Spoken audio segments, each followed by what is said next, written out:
So the first thing they teach you in journalism school is don't be the story. And I don't plan to break that rule today or distract from a fantastic finals. But I also don't want to let this moment pass without saying how much I respect, how much I value our colleagues here at ESPN, how deeply, deeply sorry I am for disappointing those I hurt, particularly Maria Taylor, and how grateful I am to be part of this outstanding team. Well, Rachel, I want to say thank you. Thank you for accepting responsibility for your actions. You know, as someone that has known you for a long time, you know, being around you, you have treated me with the utmost respect, and you always made me feel comfortable in your presence. And I know your heart. You know, great person, great individual. I also know Maria Taylor, great person as well. Very, very talented, hardworking, and I feel like she also deserves every opportunity that is presented her way. My only hope is that we have a commitment overall to support each other through this process and continue to support each other through our journey. No, I agree with Perk. Let me first say this. I fully support Maria Taylor. I've worked with her since I joined ESPN at Get Up and Countdown, and I've known Rachel for 20 years. Rachel and our entire group here have had some very difficult conversations over this time period, and those conversations don't end here. We will continue to have uncomfortable conversations. No one is excused. She is not excused. I am not excused. Perk. This doesn't just go away, but we have to learn and understand it and become better for each other, and really through our actions more than anything. And that is our responsibility. And we all have a role in that, and that's something that I take pride in, and I hold to myself and everyone to a very high standard. Well, thank you guys both for being with me here today. Thank you, everyone out there, for being with us here today. Just below us is Media Day here at the NBA Finals. The Suns and Bucks getting ready to address what is one of the biggest moments of so many players' careers. We will have all of the sound, all of the action for you. Welcome to The Jump.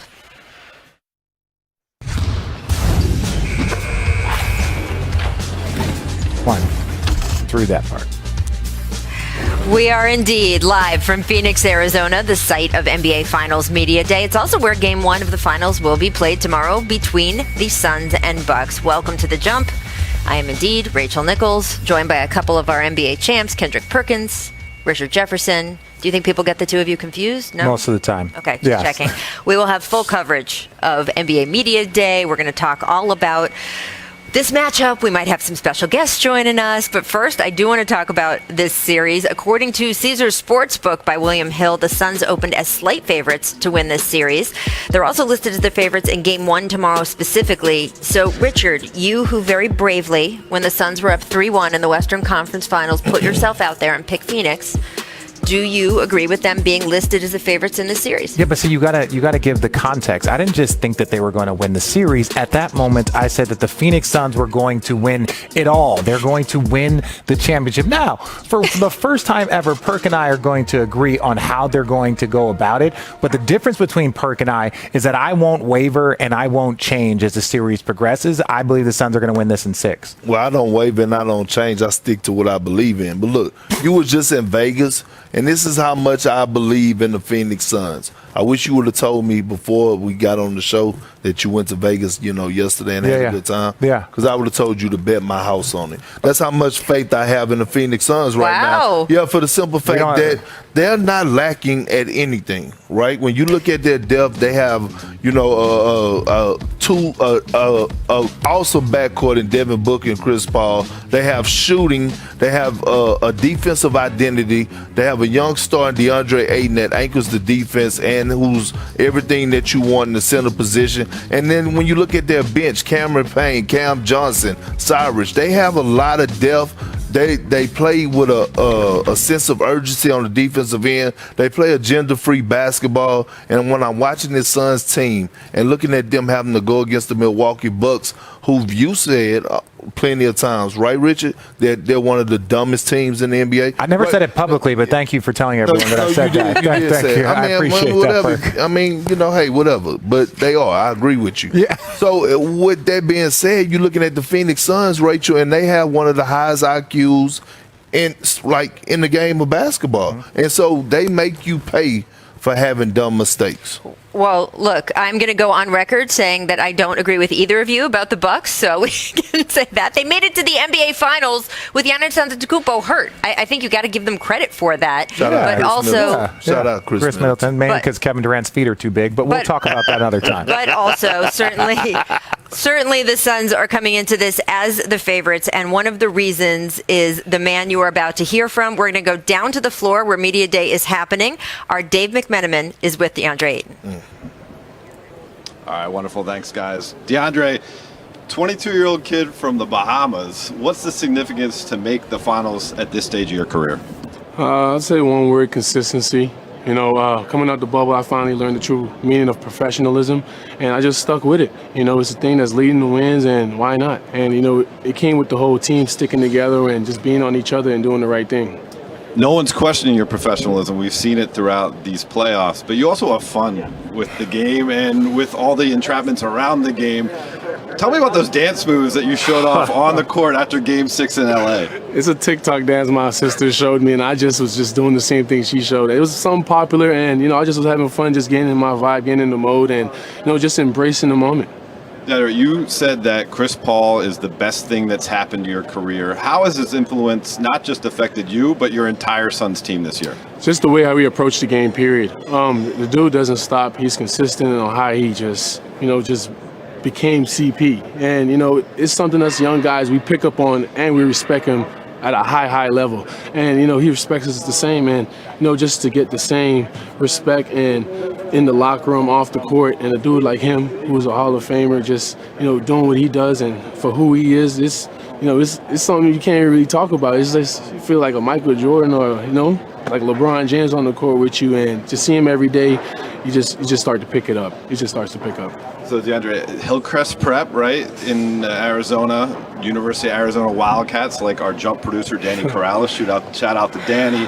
And now you're a Phoenix Sun. What's it been like to have this journey here and to have the fans here see your basketball life play out in front of them? Being here since I was 16, high school, college, now the league, it's actually insane. I'm used to Phoenix, but I was never used to being at the top level while being in Phoenix. And, to see the fans give us this much love and support, it just wants you to keep going. You want to put on the show for your people and, just to get the city wild and just love us. And, the position we're at today, we're here to really leave a stamp and just, put our heads down and keep working. It's been a wonderful run so far. We have to end on a serious note here. We don't know what's going to happen on the other side of the ball with the Milwaukee Bucks and their health and availability, but you could be facing a two-time MVP in Giannis Antetokounmpo. How do you prep for that? Mainly just matching his physicality and just at the end of the day, just competing. You cannot back down from the challenge. Just knowing his foul awareness, being the first man on defense, and just showing him a wall. At the end of the day, you want to stay between him and the ball scores, and just being ready for the challenge, period. You'll be like a kid on Christmas Eve tonight. It's going to be tough to sleep. Game 1 tomorrow. Thanks so much for the time. Thank you, boss. You got it. Lovely. Thank you, Dave. Thank you, DeAndre. What did you guys like about what you heard there? I mean, his maturity level, his growth. You can always tell a guy that has a high IQ, the way that he talks about the game of basketball. You could tell DeAndre Ayton is growing. Mm-hmm. You could tell he's a student of the game now, and he takes his craft more seriously. Yeah, no, well, I think it takes time. You have to grow, and ultimately you have to absorb stuff. And I think he had been doing that over a time period. Mm-hmm. And then when you add Chris Paul to that mix, it's like, oh, no. This is not about you figuring it out. This is about me showing you the way. And sometimes coaches will allow a player to figure it out and give him the time on the court. But I think now you're starting to see that confidence. You're starting to see him, see what's going on. Even then, taking on that challenge of Giannis.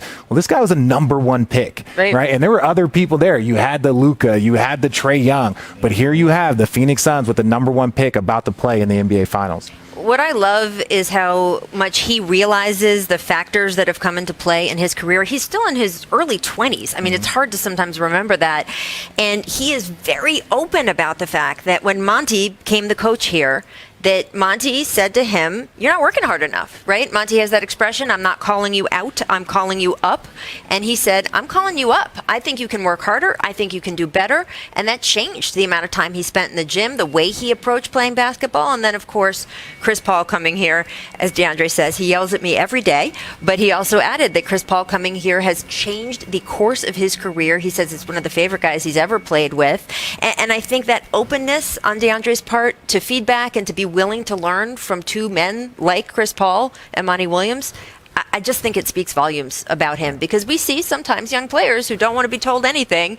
And here is a guy who has taken in the expertise of the people around him, and he's in the NBA Finals in part because of it. You can't be coddled to greatness. Nope. So all these parents, all these coaches that want to coddle, they're great players and they don't want to push them. It's like, well, you're not helping them become great. Right. And there's one thing that I think everyone on this panel and everyone in the NBA knows: Chris Paul does not coddle. Yes. Chris Paul does not coddle. Well, so. Speaking of Chris Paul, he was just speaking, and he talked a little bit about why things just feel different in the NBA Finals. Take a listen. It's different. Obviously, having practice here, not at the practice facility, but it's still basketball. I think we all locked into the goal at hand, and not much. Just I don't know. It's weird, no games being on. I usually watch games every day, so that's probably the part that sucks. That's probably the part that sucks the most. But I'd rather be playing than not. But other than that, just life. Pretty fun to see someone who has spent 16 years waiting for this moment, have it wash over him, that he is here. What does it say about Chris Paul that he has finally broken through the thing that everyone, Kendrick, held him accountable for? Well, he's never reached the finals.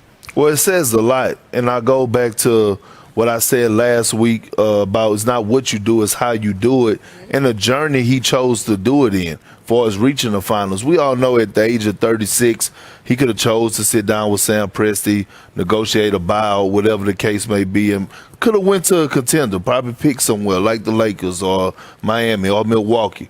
But he chose to come to Phoenix with a young core that has zero playoff experience and come here and lead them. That's what makes it so special. And I get it. People could talk about the injuries to the Lakers, Jamal Murray being out, whatever the case may be. What about the injuries to Chris Paul? Yeah, right. But the shoulder, COVID, absolutely. the wrist? But he came in, he embraced these young guys. These young guys followed his lead, and look where they at right now. So at the end of the day, I want to go back to a lot of people take the regular season for granted. They were the number 2 seed. So they put themselves in a position to be where they at right now. Yeah, and that's why they have home court advantage. Like all of these people want to talk about, oh, well, what is, the Phoenix Suns and their journey. But even the Chris Paul, I really don't think that Chris Paul, his situation changes by getting to the finals. I think if he wins the championship, then I think he will be held in a different regard. But I'm proud of him. I'm excited for him. I went to the finals my first and second year and then didn't go again till my 15th year. So there was a 13-year gap between me going to NBA finals. Shut up. Between me going to the finals. But part of that is because you got to put the work and you got to be persistent. Richard, you've been to 4 NBA finals. Yes. Yes. Kirk, how many for you? 5. Just saying. Yeah, I'm going up. It's all good, though. We've got more to come from Both got 1 win, so technically you're less successful than me. What? How? Percentage-wise, he's 1 for 5. I'm 1 for 4. Oh my! We have more to come here from NBA Media Day. We have more from the two of them. Simple Here's math. a distant replay, though. This date: USA basketball in 1990.